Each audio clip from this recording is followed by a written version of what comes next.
اللہ رب العالمین والصلاة والسلام علی سید المرسلین اما بعد فاعوذ باللہ من الشیطان الرجیم بسم اللہ الرحمن الرحیم الصلاة والسلام علیک یا رسول اللہ وعلی آلک واصحابک یا حبیب اللہ الصلاة والسلام علیک یا نبی اللہ وعلی آلک واصحابک یا نور اللہ۔ ناظرین، ایک بار پھر پروگرام کربلا سے پہلے اور کربلا کے بعد لے کر حاضر ہیں۔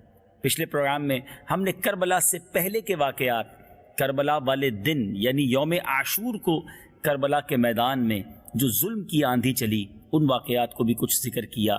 کربلا کے میدان سے ہمیں کیا میسج مل رہا ہے اس پر بھی کچھ بات کی۔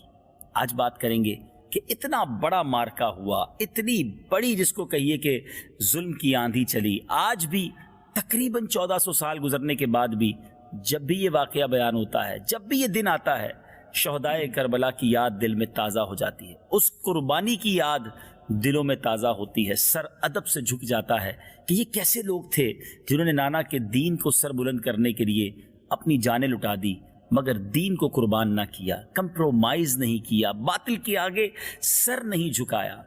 آج تک آسمان نے، زمین نے، فلک نے ایسا منظر نہ دیکھا تھا، مگر یہ ہوا واقعہ۔ اور ہم اس واقعے کے بعد جو معاملات ہوئے دنیا پر، اس واقعے کے بعد جو یوں سمجھیے کہ چینجنگ ہوئی، جو معاملات تبدیل ہوئے، یہاں تک کہ کلائمیٹ میں تبدیلی ہوئی۔ جی ہاں ناظرین، آسمان سے ایسی چیزیں برسی جو پہلے نہیں برسی تھی۔ اور اس کے بعد ان ظالموں کا کیا بنا؟ کیا وہ جیت گئے؟ کیا وہ کامیاب ہو گئے؟ جس لالچ کے پھندے میں پھنس کر، جس لالچ کے یوں سمجھیے کہ خواب دیکھ کر، جن کامیابیوں کی خواب دیکھ کر انہوں نے یہ ظلم کیا تھا، کیا وہ سب انہیں مل گیا؟ کیا وہ اقتدار، کیا وہ مال، کیا وہ عیش و عشرت کی لائف انہیں ملی، یا ان کا بنا کیا؟ آج بات کرنی ہے کربلا کے بعد کیا ہوا۔ ہمارے اس پروگرام کے دو ہی قسطیں تھیں، کربلا سے پہلے اور کربلا کے بعد۔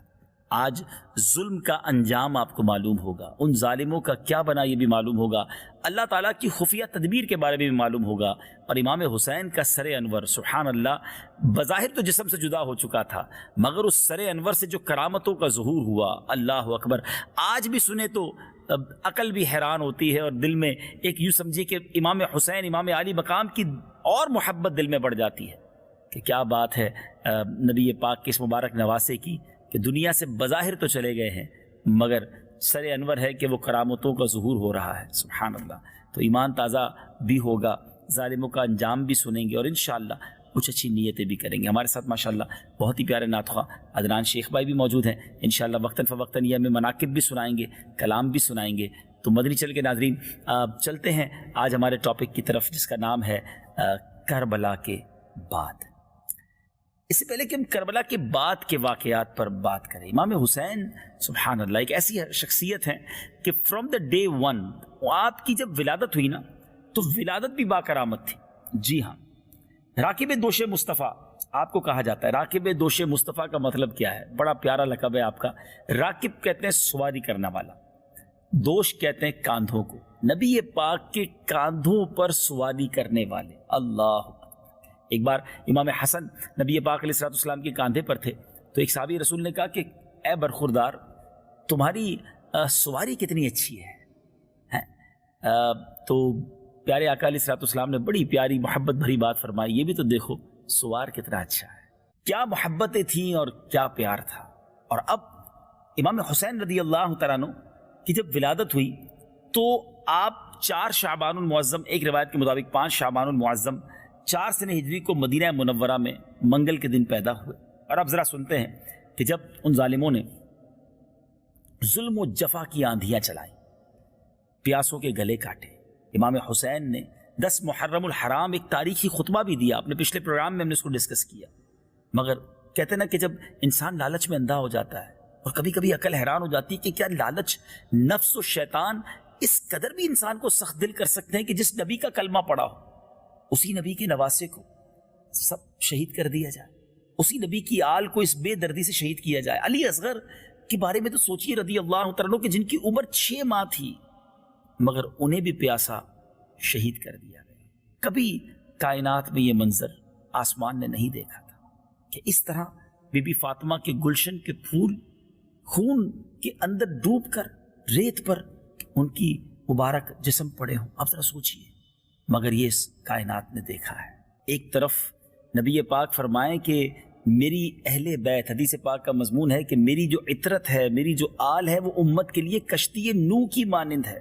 جو اس میں سوار ہو جائے گا، یعنی ان کے دامن کو تھام لے گا، وہ پار ہو جائے گا. اور ایک طرف نبی پاک کا امتی کہلانے والے. ذرا غور کیجیے. یہ غیر مسلموں کی طرف سے ظلم ہوتا نا تو شاید بات سمجھ آ جاتی، مگر یہاں کلمہ بھی تھا، یہاں نماز بھی تھی، یہاں اپنے آپ کو مسلمان کہلانا بھی تھا. مگر اقتدار کا نشہ، مگر دولت کی لالچ اس نے ایسا اندھا کر دیا کہ جن لبوں کو نبی پاک نے چوما ان لبوں کو پانی نہ دیا، جن رخساروں کو نبی پاک نے چوما ان کو خون میں نہلا دیا. ذرا غور کیجیے. یہ لوگ نبی پاک کی بارگاہ میں کیسے حاضر ہوں گے؟ آقا علیہ الصلوۃ والسلام کی شفاعت کیسے حاصل کریں گے؟ مگر یہاں مجھے اور آپ کو ایک بات سیکھنے کو مل رہی ہے کہ کہتے ہیں نا، انسان کہتا ہے نہیں یار میں ظالم نہیں ہو سکتا، مجھے تو، میں نمازی بھی ہوں، میں عبادت گزار بھی ہوں، میں دیندار آدمی ہوں، اب میرا ایمان مضبوط ہے. نہیں جناب، ہمیں یہ دیکھنا ہوگا کہ جب لالچ آتی ہے، شیطان غالب ہو جاتا ہے، نفس و شیطان کا غلبہ ہو جاتا ہے، پھر انسان وہ کچھ کر جاتا ہے جس کے بارے میں سوچا بھی نہیں جا سکتا. میں آپ کو چھوٹی سی اگزامپل دیتا ہوں. بات کرتے ہوئے بھی شرم آ رہی ہے، لیکن چونکہ ہمارا ایشو ہے چھوٹے بچوں کے ساتھ جو واقعات ہوتے ہیں. تھوڑے دنوں پہلے بھی ایک واقعہ ہوا تھا. اخبارات کو جب پتہ چلتا ہے یا نیوز آتی ہے تو عقل حیران ہو جاتی ہے کہ 5-6 سال کے بچوں کے ساتھ بھی کوئی ایسا کر سکتا ہے. کیا وہ انسان ہے یا کوئی وحشی درندہ ہے؟ لیکن یہ ہمارے معاشرے میں ہی ہو رہا ہے نا. اس کا مطلب کیا ہوا کہ شیطان جب غالب آ جائے، جب نفس و شیطان انسان پر سوار ہو جائے تو کبھی کبھی انسان حیوان سے بھی بدتر ہو جاتا ہے، اور وہ ایسا کام کر گزرتا ہے کہ سننے والے حیران ہو جاتے ہیں. یعنی آج 1450 سال کے قریب وقت گزرنے کے بعد بھی عقل نہیں مانتی ہے کہ اپنے آپ کو مسلمان کہلانے والا نواسہ رسول کو شہید کرے، اپنے آپ کو نبی پاک کا امتی کہنے والا ان کی آل اور ان کی خاندان کو اس طرح تکلیف پہنچائے. یہ کیسے ممکن ہے؟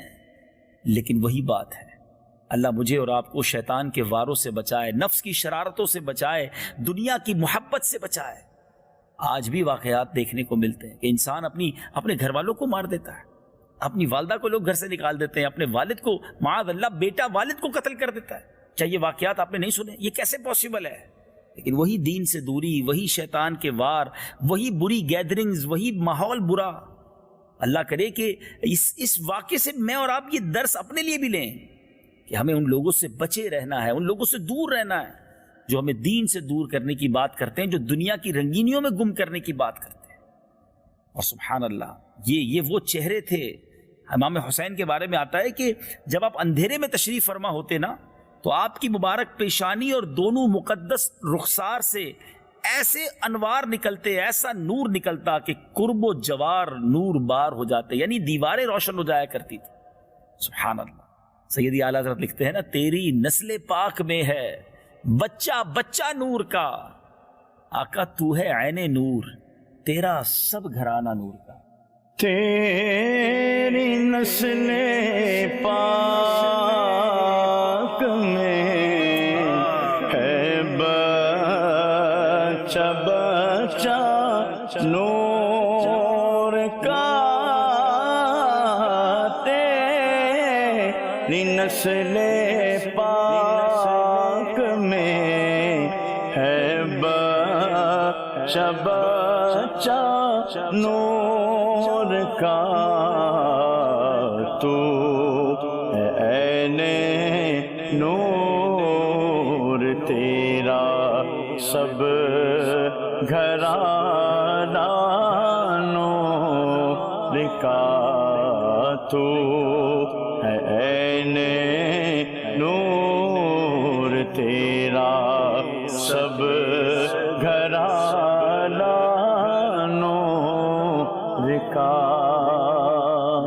اب بات کرتے ہیں کہ کربلا کے بعد جب امام حسین رضی اللہ عنہ کو شہید کر دیا گیا، فائنلی آپ کا سر انور آپ کے جسم مبارک سے جدا کیا گیا. اب آپ کے سر انور سے ایسی کرامتوں کا ظہور ہوا، سبحان اللہ. اہل بیت اطہار کے قافلے کو 11 محرم الحرام کو جب کوفہ پہنچایا گیا، شہدائے کربلا کے مبارک سر ان سے پہلے وہاں پہنچ چکے تھے، امام علی مقام امام حسین رضی اللہ تعالیٰ کا سر انور رسوائے زمانہ یزیدی بدبخت خولی بن یزید کے پاس تھا۔ یہ مردود رات کے وقت کوفہ پہنچا، گورنر ہاؤس کا دروازہ بند ہو چکا تھا۔ یہ سر انور کو اپنے گھر لے آیا۔ اپنی بیوی کو کیا کہتا ہے؟ کہتا ہے کہ اے زوجہ، میں تیرے لیے زمانے بھر کی دولت لایا ہوں، دیکھ میں حسین بن علی کا سر تیرے لیے لایا۔ اللہ اکبر۔ اس کی جو زوجہ تھی وہ سعادت مند تھی، وہ کہتی تجھ پر خدا کی مار، لوگ مال و دولت لائیں اور تو فرزند رسول کا مبارک سر لایا ہے، خدا کی قسم اب میں تیرے ساتھ کبھی نہ رہوں گی۔ اس کا نام نوار تھا۔ وہ عورت اپنے بچھونے سے اٹھی اور سر انور کے پاس آ کر جب بیٹھی تو کیا دیکھا کہ خدا کی قسم وہ کہتی ہے کہ میں نے دیکھا ایک نور برابر آسمان سے اس برتن تک مثل ستون چمک رہا تھا۔ ایک جس برتن میں امام حسین کا سر انور تھا، آسمان سے ایک نور اس طرح برس رہا تھا جیسے آسمان سے ایک نور کا ستون ہے۔ اور لیکن کہتے نا آنکھوں پر جب پردہ آ جائے، یہ سب کچھ دیکھتے ہوئے بھی نہ خولی بن یزید نے توبہ کی، نہ ان لوگوں کا ذہن پلٹا کہ ہم نے کتنا بڑا ظلم کیا ہے۔ صبح ہوئی تو خولی بن یزید یہ سر ابن زیاد کے پاس لے آیا۔ اللہ اکبر۔ دنیا کی محبت اور مال و زر کی ہوس کس طرح انسان کو اندھا اور انجام سے بے خبر کر دیتی ہے۔ اب ہوا کیا کہ یہی خولی بن یزید، اس کا کیا حال ہوا؟ کیونکہ کہتے ہیں نا کہ ظالم کا انجام جب برا ہونا ہوتا ہے تو اللہ تعالیٰ کو انتظام کر دیتا ہے۔ حضرت نعیم الدین مراد آبادی علیہ رحمۃ اللہ الوہادی فرماتے ہیں کہ مختار ثقفی نے جو قاتلین امام حسین کے خلاف جو انتقامی کارروائی کی، اس کے بارے میں آپ فرماتے ہیں کہ مختار نے حکم دیا کہ کربلا کے اس لشکر میں، جو یزید کے سپہ سالار کے لشکر میں جو بھی شریک تھا، وہ جہاں پایا جائے اسے مار ڈالا جائے۔ یعنی جو امام حسین کے مقابلے میں لشکر آیا تھا اس میں جو جہاں ملے اسے مار ڈالا جائے۔ یہ حکم سن کر کوفہ کے جو جفا شعار تھے، بڑے بڑے سورما تھے، وہ بھاگنا شروع ہو گئے۔ انہیں پتہ چل گیا کہ ہمارے خلاف ایکشن ہوگا۔ اب مختار کے لشکر نے ان کا تعاقب کیا، جس کو جہاں پایا وہاں مار دیا، لاشیں جلا ڈالی، گھر لوٹ لیے۔ خولی بن یزید یہ وہی ظالم ہے جس نے امام حسین رضی اللہ تعالیٰ کا سر اقدس آپ کے تن مبارک سے جدا کیا تھا۔ یہ روسیا بھی گرفتار کر کے جب مختار کے سامنے لایا گیا تو مختار نے پہلے اس کے چاروں ہاتھ پیر کٹوائے، پھر سولی پر چڑھایا، پھر آگ میں جھونک دیا۔ ظالم کا انجام بڑا عبرتناک ہوا۔ یاد رہے کہ 6000 وہ کوفی جو امام حسین اور ان کے قافلے والوں کے قتل میں شریک تھے، ان کو مختار نے طرح طرح کے عذابوں کے ساتھ ہلاک کر دیا۔ کیا خوب بات شاعر لکھتے ہیں، اے تشنگانے خونے جوانان اہل بیت، دیکھا کہ تم کو ظلم کی کیسی سزا ملی، رسوائے خلق ہو گئے برباد ہو گئے، مردود و تم کو ذلت ہر دو سرا ملی، تم نے اجاڑا حضرت زہرا کا بوستان، تم خود اجڑ گئے تمہیں یہ بد دعا ملی، دنیا پرستوں دین سے منہ موڑ کر تمہیں، دنیا پرستوں دین سے منہ موڑ کر تمہیں، دنیا ملی نہ عیش و طرب کی ہوا ملی، آخر دکھایا رنگ شہیدوں کے خون نے، آخر دکھایا رنگ شہیدوں کے خون نے، سر کٹ گئے اماں نہ تمہیں ایک ذرا ملی، پائی ہے کیا نعیم انہوں نے ابھی سزا۔ جی ہاں جناب، اصل سزا تو بروز قیامت ہوگی نا۔ پائی ہے کیا نعیم انہوں نے ابھی سزا، دیکھیں گے وہ جہیم میں جس دن سزا ملی۔ وہ کیسے اللہ کی بارگاہ میں پیش ہوں گے، وہ کیسے نبی پاک کو منہ دکھائیں گے کہ سرکار کے نواسے صلی اللہ تعالی علیہ وسلم اور ان کے گھر بار کے ساتھ یہ سلوک کیا۔ اور آگے سنیے، جب یزیدیوں نے امام حسین رضی اللہ تعالیٰ کے سر انور کو نیزے پر چڑھا کر کوفے کی گلیوں میں گشت کیا تو اس وقت کہتے ہیں کہ حضرت سیدنا زید بن ارقم کہتے ہیں رضی اللہ تعالیٰ، میں اپنے مکان کے بالا خانے پر تھا، جب سر انور اس کے قریب سے گزرا تو سر پاک سے سبحان اللہ تلاوت قرآن کی آواز آ رہی تھی۔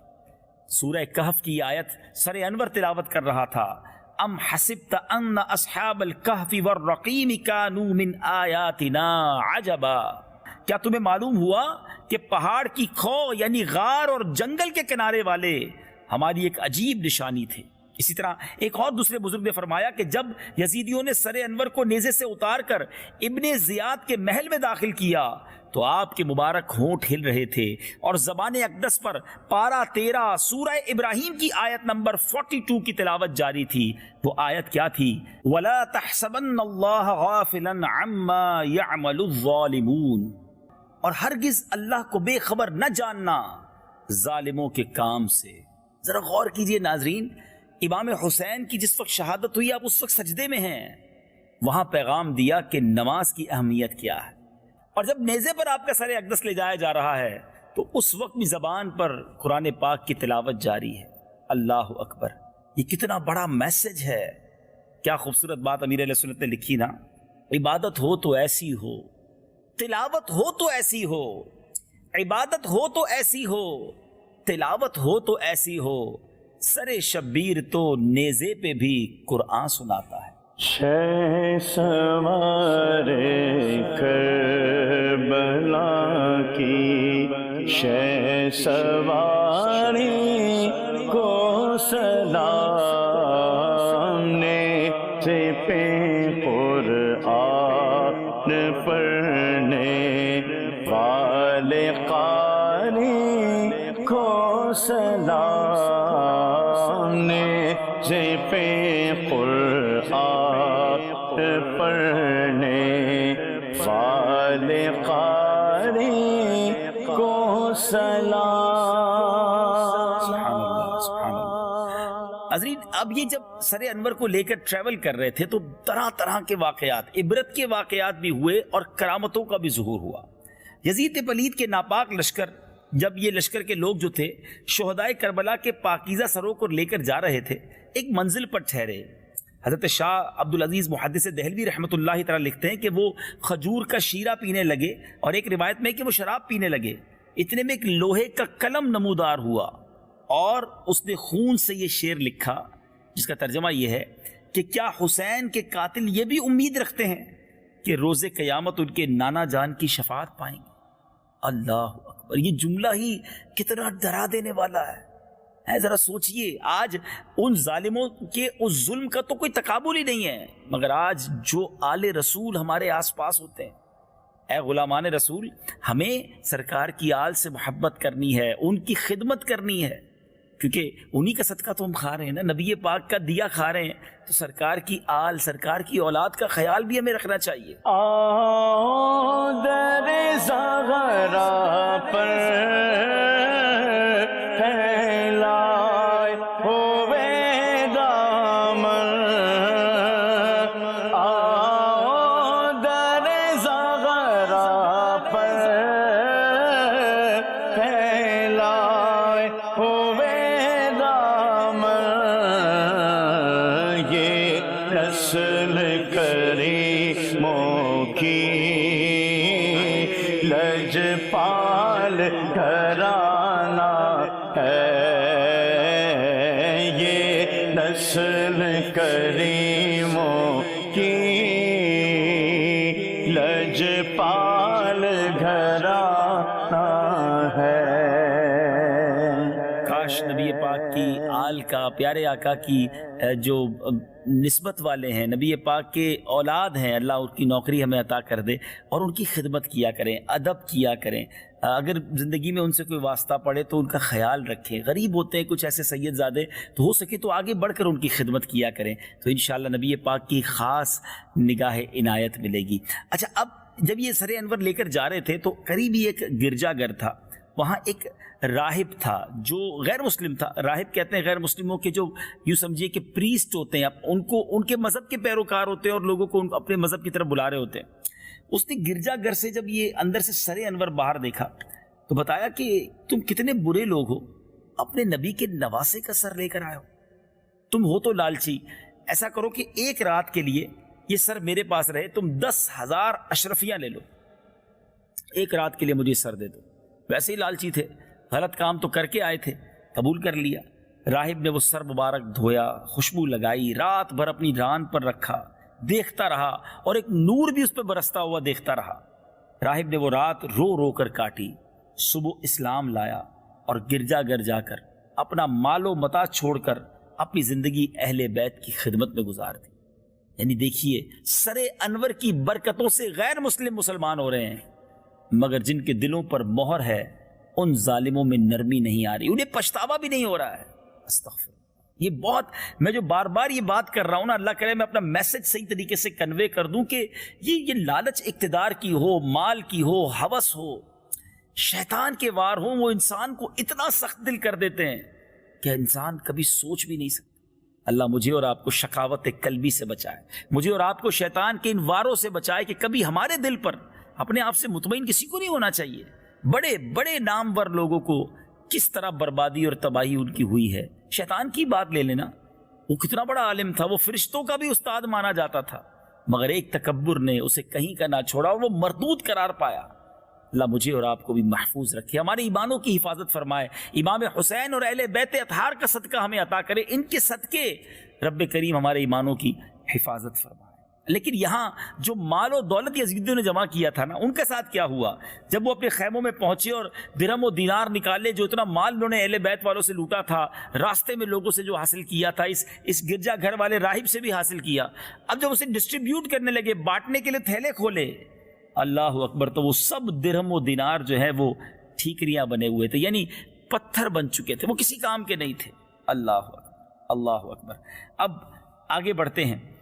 سر انور کے بارے میں بہت ساری روایت ہیں کہ وہ مدفون کہاں ہوا. ایک روایت یہ ہے کہ اہل بیت اطہار کے لوگوں نے پھر کربلا آ کر امام حسین کے جہاں تن اقدس دفن ہے وہیں سر انور دفنا دیا گیا. ایک روایت یہ بھی ہے کہ جنت البقیع میں اسے دفنایا گیا. بہرحال مختلف اس کی روایتیں ملتی ہیں، اور دنیا میں کئی جگہوں پر امام حسین کے سر انور کے بارے میں بتایا جاتا ہے کہ یہاں دفن ہے. تو اس میں علماء یہ بھی کہتے ہیں کہ چونکہ کئی سر تھے، اہل بیت اطہار کے قافلے کے سروں کو ان ظالموں نے تن سے جدا کیا تھا، تو ہو سکتا ہے کہ شہدائے کربلا کے سر انور جو ہیں کہیں کہیں دفن ہو اور سب کی نسبت امام حسین کی طرف کر دی گئی ہو. اللہ بہتر جانتا ہے. بہرحال اہل بیت اطہار کی خدمت کس طرح کام آتی ہے. علامہ ابن حجر حیتمی مکی روایت کرتے ہیں کہ سلیمان بن عبد الملک نبی پاک علیہ السلام کی خواب میں انہوں نے زیارت کی اور پیارے آقا ان پر لطف و کرم فرما رہے تھے. صبح انہوں نے حضرت سیدنا حسن بصری رحمۃ اللہ تعالی سے اس خواب کی تعبیر پوچھی کہ رات خواب دیکھا اور نبی پاک رات خواب میں بہت لطف و کرم فرما رہے تھے. تو حضرت حسن بصری نے بڑا پیارا سوال کیا کہ کیا تم نے آل رسول کے ساتھ کوئی بھلائی کی ہے؟ اس شخص نے کہا کہ جی ہاں حضور، جب امام حسین رضی اللہ تعالیٰ عنہ کے سر انور کو خزانہ یزید میں نے پایا، وہاں وہ جلوہ فرما تھا، تو میں نے اس کو 5 کپڑوں کا کفن دے کر اپنے رفقا کے ساتھ اس پر نماز پڑھی اور اس کو دفن کیا ہے. حضرت امام حسن بصری نے فرمایا آپ کا یہی عمل رضائے محبوب رب لم یزل صلی اللہ تعالی علیہ وسلم کا سبب ہوا ہے. یعنی نبی پاک علیہ الصلوۃ والسلام جو تم سے راضی ہیں اس کی وجہ یہ ہے کہ تم نے آل رسول کے ساتھ بھلائی کی ہے. بہرحال ہم آج امام حسین اور کربلا والوں کی تو کوئی خدمت نہیں کر سکتے، مگر نبی پاک کی آل تو آج بھی موجود ہے نا. آج تو ہم سید زادوں کی اس نسبت سے خدمت کر سکتے ہیں. کربلا والوں کی نیاز کرنی ہے، کربلا والوں کی یاد میں کچھ آپ نے خرچ کرنا ہے، تو کیا ہی اچھا ہو کہ سید زادگان پر ہی خرچ کر دیا جائے، آل رسول کی ہی کوئی خدمت کر دی جائے، ان کے گھر میں کچھ اچھی چیزیں پہنچا دی جائیں، تو کیا معلوم یہی نبی پاک کی رضا کا سبب بن جائے. تو اللہ کرے کہ بس یہ ساری بات محبت کی ہے، جس سے محبت ہونا اس کی ہر چیز سے محبت ہو جاتی ہے. اللہ مجھے اور آپ کو ایسا سچا عاشق رسول بنا دے کہ نبی پاک کے شہر سے محبت ہو جائے، آقا کی نسبت والی چیزوں سے محبت ہو جائے، نبی پاک کی آل سے محبت ہو جائے، اور اللہ ایسا عاشق بنا دے تو پھر انشاءاللہ دنیا میں بھی مزے ہیں، انشاءاللہ آخرت میں بھی مزے ہو جائیں گے. بہرحال اب چلتے ہیں ناظرین کہ یزید کا کیا حال ہوا، جس ظالم نے سب سے بڑا، جس کو مجرم کہا جاتا ہے اس پورے ایونٹ کا. تو یزید کے ساتھ یہ ہوا کہ یزید 39 ایئر کی ایج میں، یعنی اس کو بہت زیادہ زندگی بھی نہ ملی، 39 ایئرز کی ایج میں وہ ملک حمص کے علاقے میں مارا گیا. اور اس کی موت کا ایک سبب یہ بتایا جاتا ہے کہ وہ ایک رومی النسل لڑکی کے عشق میں گرفتار ہوا. وہ لڑکی اندرونی طور پر اس سے نفرت کرتی تھی. ایک دن رنگ رلیاں منانے کے بہانے یزید کو ویرانے میں لے گئی، اور اب اس نے یزید کو خنجر کے وار کر کے چیر پھاڑ کر وہیں پھینک دیا. چند روز تک تو اس کی لاش چیل کوے کھاتے رہے.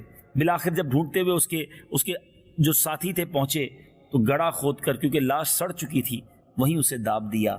اللہ اکبر، ذرا غور کیجئے، جس تخت کے لیے، جس سلطنت کے لیے، جس دنیا کی جاہ و حشمت کے لیے اتنا بڑا ظلم کیا تھا، اس کو تو کوئی موقع ہی نہ ملا نا، بالکل بے سر و سامانی کے عالم میں جس کا نام بھی لینے والا کوئی نہیں۔ شاعر لکھتے ہیں نا، وہ تخت ہے کس قبر میں، وہ تاج کہاں ہے، وہ تخت ہے کس قبر میں، وہ تاج کہاں ہے، اے خاک بتا زور یزید آج کہاں ہے۔ یقین کیجئے ناظرین، یہ جو مارکا ہے نا، یہ جو جس کو لڑائی کہتے ہیں، بیسیکلی تو یہ لڑائی نہیں تھی۔ امام حسین لڑنے کب گئے تھے؟ وہ جنگ کے لیے تو گئے نہیں تھے، انہیں تو دھوکے سے کوفہ بلایا گیا تھا، یہ کہہ کر بلایا گیا تھا کہ حضور آپ آ جائیں، ہم آپ کے ہاتھ پر بیعت کریں گے، آپ کا احترام کریں گے، اسپیشل گیسٹ کے طور پر بلایا گیا، اور ان ظالموں نے بلا کر یہ حال کیا۔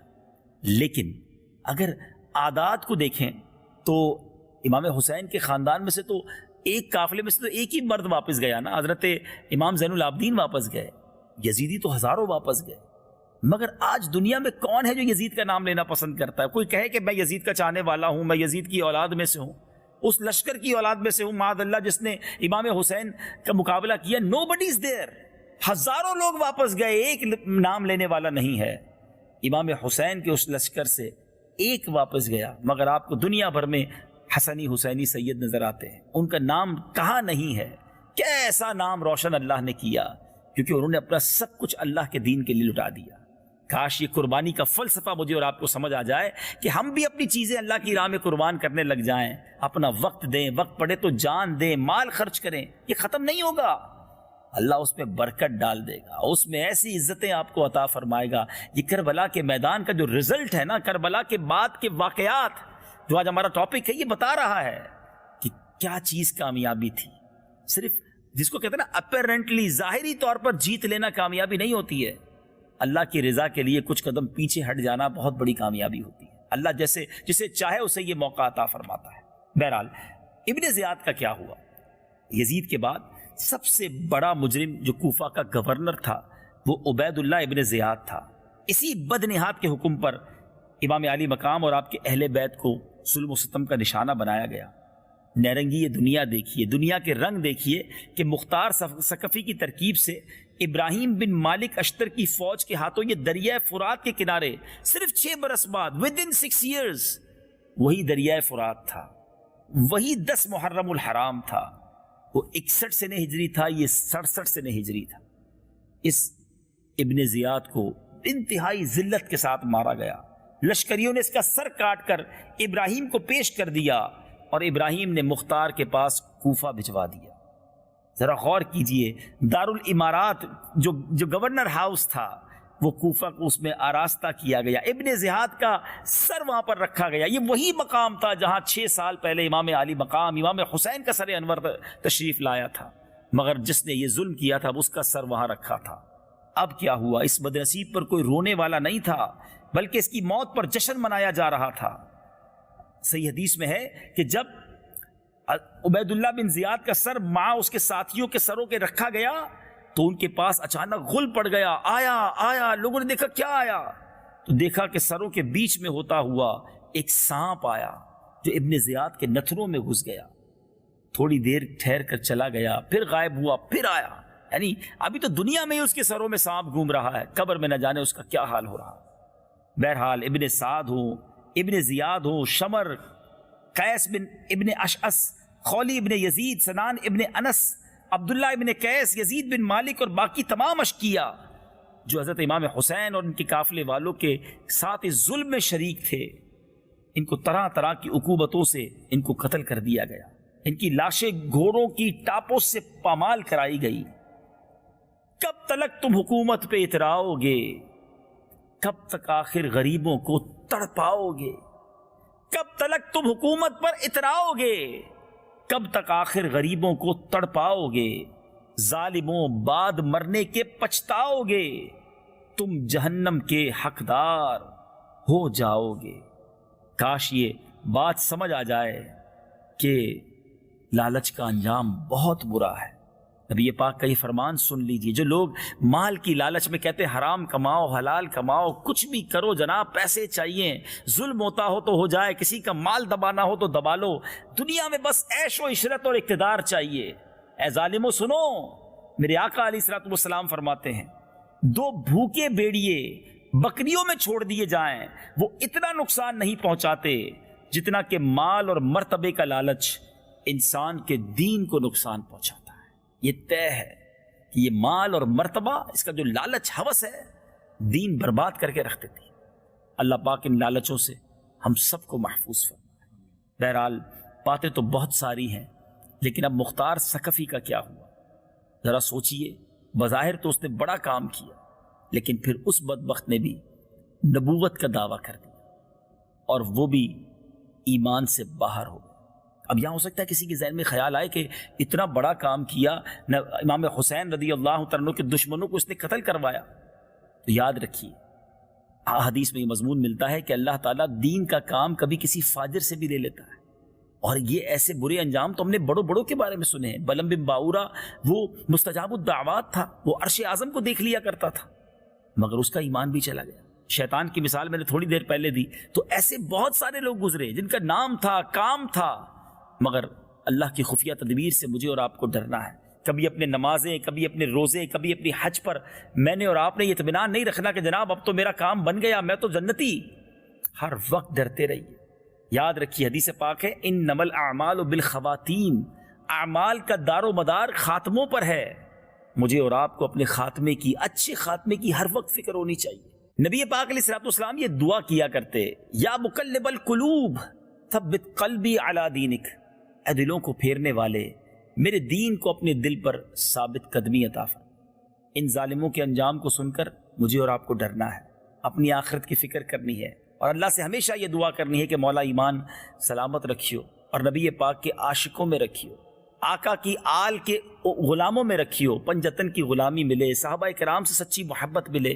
اس کے لیے مجھے اور آپ کو یہ سوچنا ہوگا کہ ہمیں کن لوگوں سے دور رہنا ہے، کس ماحول سے دور رہنا ہے۔ ہمیں اس ماحول کے قریب آنا ہے جو اہل بیت کی محبت کا درس دیتا ہے، جو صحابہ کرام کی محبت کا درس دیتا ہے، جو نبی پاک سے ٹوٹ کر محبت کا درس دیتا ہے، اور وہ دعوت اسلامی کا مدنی ماحول ہے۔